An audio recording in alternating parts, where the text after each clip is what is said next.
The Church of South India Diocese of Medak Holy Trinity Church Bolarum pastorate సమర్పిస్తున్న daily Bible డివోషన్స్కి స్వాగతం. ఈ కార్యక్రమాన్ని వీక్షిస్తూ ఉన్న ప్రియ ప్రేక్షకులందరికీ మన రక్షణకర్త అయిన యేసుక్రీస్తు ప్రభుని శుభప్రదమైన నామున మా హృదయపూర్వక శుభాభివందనాలు తెలియజేస్తున్నాం.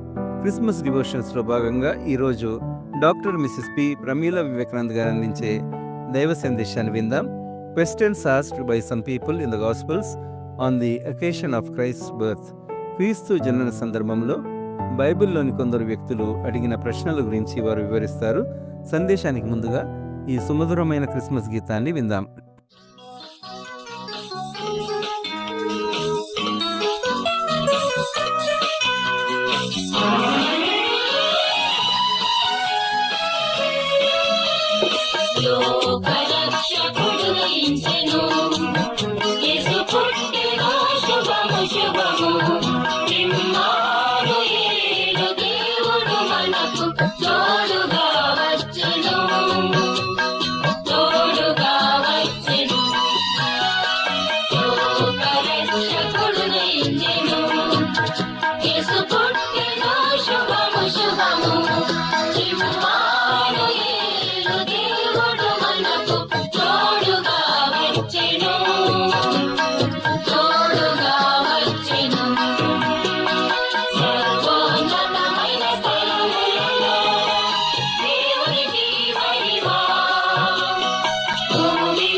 అధిపతిగా వచ్చెను సర్వోన్నతమైన స్థలములలో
అనుదిన దైవ వాక్యమును వీక్షిస్తున్నటువంటి సంఘ సభ్యులకు, విశ్వాసులకు అందరికీ ప్రభువైన యేసుక్రీస్తు నామమున శుభములు. చిన్న ప్రార్థన చేసుకుందాం. కృపా సత్య సంపూర్ణకు దయగల తండ్రి, ఈ యొక్క నాయన అనుదిన దైవవాక్యమును ధ్యానించుటకు ఇచ్చినటువంటి సమయాన్ని బట్టి మీకు స్తోత్రములు తండ్రి. ఈ యొక్క క్రిస్మస్ సీజన్లో మమ్మల్ని ప్రవేశపెట్టినందుకు కూడా మీకు స్తోత్రం చెల్లించుకుంటున్నాం. మీ వాక్యం ద్వారా మాతో మాట్లాడమని వేడుకొంచున్నాం. మీ వాక్యపు వెలుగులో మమ్మల్ని నడిపించమని మా ప్రభువైన యేసుక్రీస్తు పేరిట వేడుకొంచున్నాం తండ్రి, ఆమేన్. ఆది కాలం నుండి మానవుడు దేవుణ్ణి ప్రశ్నిస్తూనే ఉన్నాడు. పరిశుద్ధ గ్రంథంలో దేవుణ్ణి అడిగినటువంటి ఎంతోమంది భక్తులు, ఎంతోమంది ప్రవక్తలు అడిగినటువంటి ప్రశ్నలు అనేకం ఉన్నాయి. ప్రాచీన ప్రవక్త అయినటువంటి హబక్కూకు దేవుణ్ణి ఎన్నో ప్రశ్నలు అడిగాడు. వాటి సమాధానం కోసము ఆయన గోపురము పైకి మీదకు వెళ్ళాడు. సమాధానం దొరికినది. సమాధానం కోసం కనిపెట్టాడు. దేవుడు ఇచ్చినటువంటి సమాధానం విన్నాక ఆయన ఎంతో తృప్తి చెందాడు. ఈ విషయం మనకు దేవుణ్ణి అడిగినటువంటి ప్రశ్న హబక్కూకు గ్రంథంలో ఉండేటటువంటి 1వ అధ్యాయము మరియు 2వ అధ్యాయం 1వ వచనంలో ఆ ప్రశ్నలు సమాధానం మనము గమనించవచ్చు. అంతేకాకుండా యోబు భక్తుడు కూడా దేవుడు అడిగినటువంటి ప్రశ్నలు విస్తారంగా ఉన్నాయి. అయితే యోబు 329 ప్రశ్నలు అడిగాడని డేక్స్ అనేటటువంటి భక్తుడు వ్యాఖ్యానించాడు. ఈ క్రిస్మస్ సీజన్లో పరిశుద్ధ గ్రంథంలో నుండి 3 ప్రశ్నలు మనం ధ్యానించడము ఎంతో గొప్ప భాగ్యం. క్రీస్తు జననం సందర్భంలో కొంతమంది ప్రముఖులు దేవుణ్ణి ప్రశ్నించడం అనే విషయాన్ని మనం ధ్యానించుకోవడానికి మనం ఒకసారి బైబిల్ గ్రంథంలో నుండి లేఖనాన్ని పరిశీలించి ధ్యానించుకుందాం. మొదటి ప్రశ్న యాజకుడైనటువంటి జకరియా ప్రశ్న. లూకా సువార్త 1వ అధ్యాయము 18-19 వచనం చదువుకున్నాం. జకరియా: ఇది నాకెలాగూ తెలియను, నేను ముసలివాడను, నా భార్యయు బహుకాలము గడిచినదని ఆ దూతతో చెప్పగా, దూత, నేను దేవుని సముఖమందు నిలుచు గబ్రియేలును నీతో మాట్లాడుటకును ఈ సువర్తమానము నీకు తెలుపుటకును పంపితిని. మలాకి గ్రంథ కాలము నుండి మత్తయి సువార్త కాలము వరకు ఆ మధ్య కాలము 400 సంవత్సరములు నిశ్శబ్ద కాలం. దేవుడు మౌనంగానున్నాడు. ప్రవక్తలు లేరు, ప్రవక్తల ప్రవచనాలు లేవు, దేవదూతలు లేరు, వారి ప్రత్యక్షతలు లేవు. మౌనంగానున్నటువంటి దేవుడు గాబ్రియెల్ దూత ద్వారా సువర్తమానమును యాజకుడైన జకరియాకు పంపాడు. ఆ విషయం మనము లూకా సువార్త 1వ అధ్యాయము 13-17 వచనంలో మనం గమనించవచ్చు.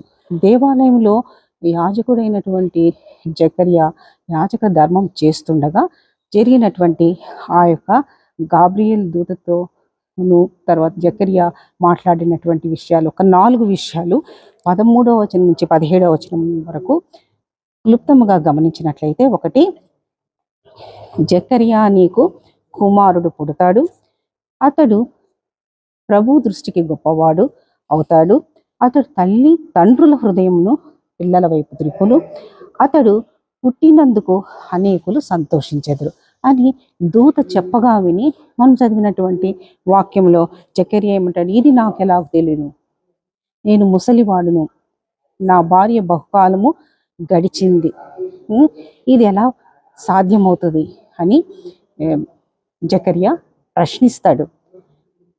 దేవునికి సాధ్యము కానిది ఏదియో లేదు, ఇది నాకు ఎలాగూ తెలియను అని ప్రశ్నించినందుకు దేవుడిచ్చే వాగ్దానం, యాజకుడు దైవజనుడైనటువంటి యాజకుడే జకరియానే ప్రశ్నించాడు.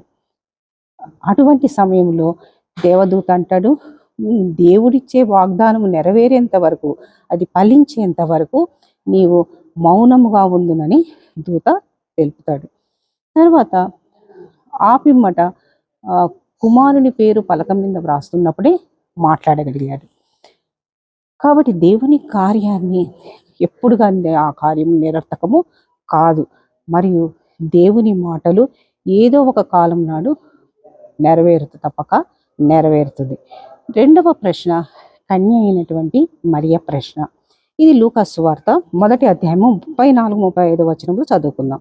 అందుకు మరియ, నేను పురుషుని ఎరుగని దాననే, ఇదేలాగు జరుగునని దూతతో అనగా, దూత, పరిశుద్ధాత్మ నీ మీదికి వచ్చును, సర్వోన్నతుని శక్తి నిన్ను కమ్ముకొనును, కనుక పుట్టబోవు శిశువు పరిశుద్ధుడై దేవుని కుమారుడనబడును. నేను పురుషుని ఎరుగుని దాననే, ఇది ఎలాగు జరుగును, ఇది ఎలా సాధ్యము అని కన్య అయిన మరియ ప్రశ్నిస్తుంది.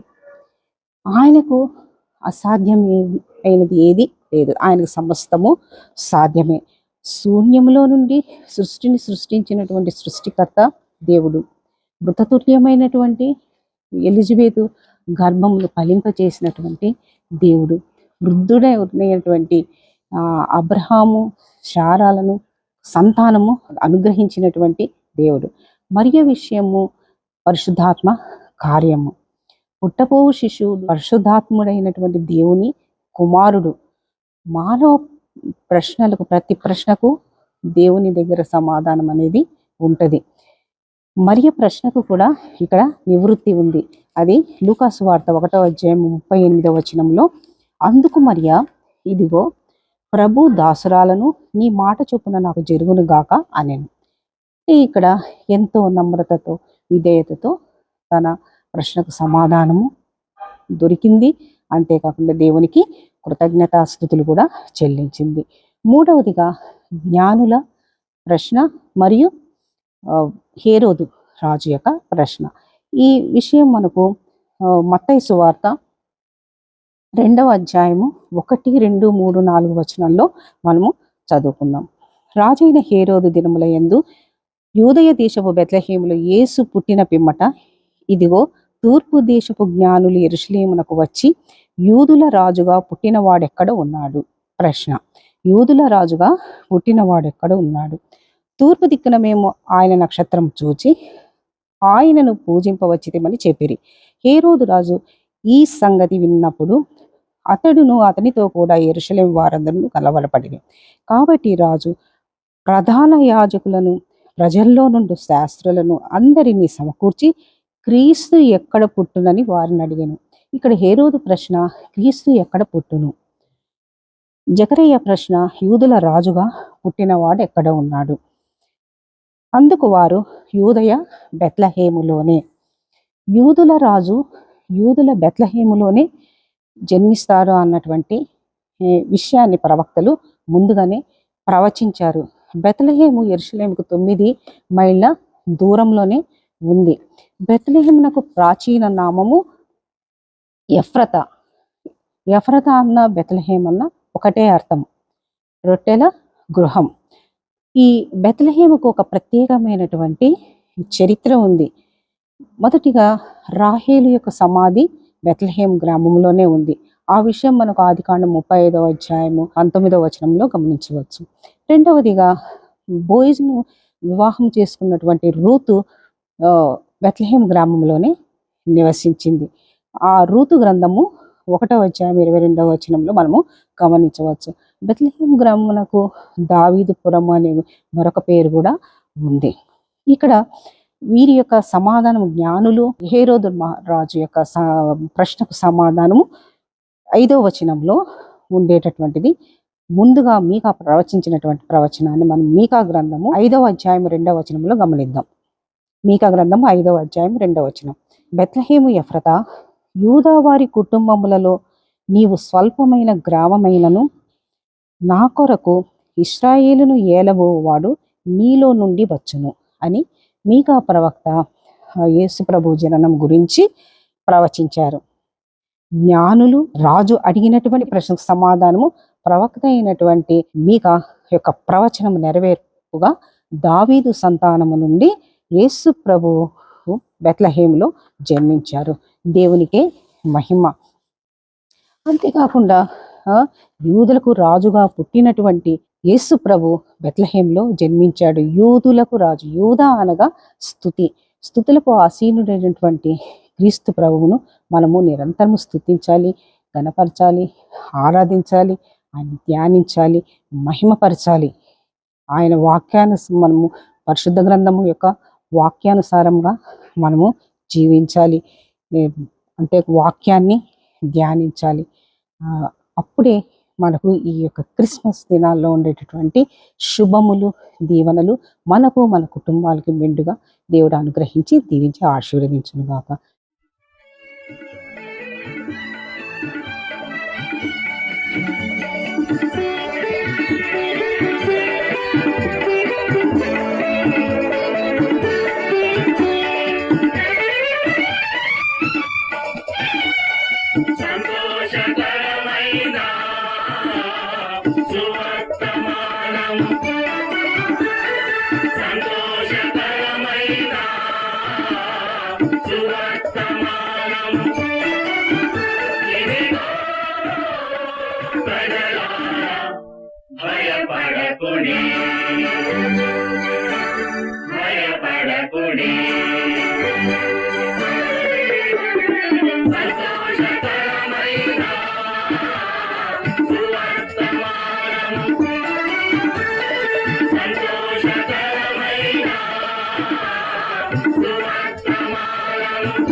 జ్ఞానుల నడిపే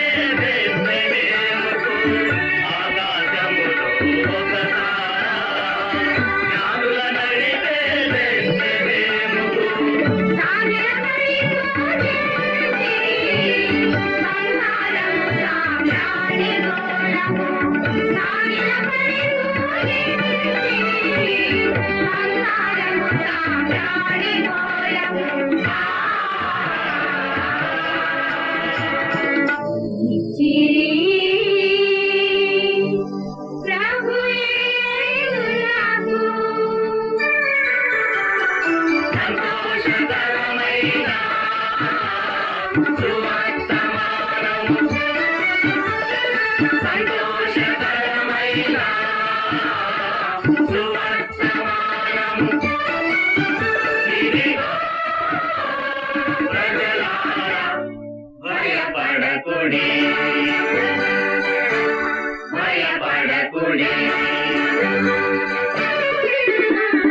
సంతోషకరమైన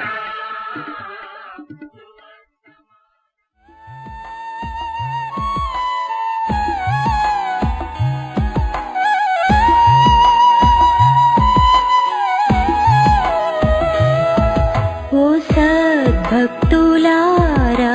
లోకరక్షకుండు బెత్లెహేమందు నేడు జన్మించెన్. రాజాధిరాజు ప్రభువైన యేసు నమస్కరింపరండి, నమస్కరింపరండి, నమస్కరింపరండి ఉత్సాహముతో.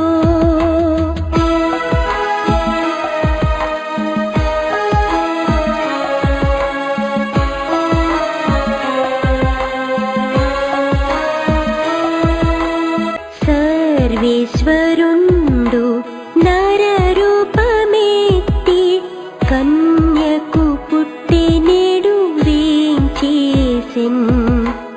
మానవ జన్మమెత్తిన శ్రీ యేసు నీకు నమస్కరించి, నీకు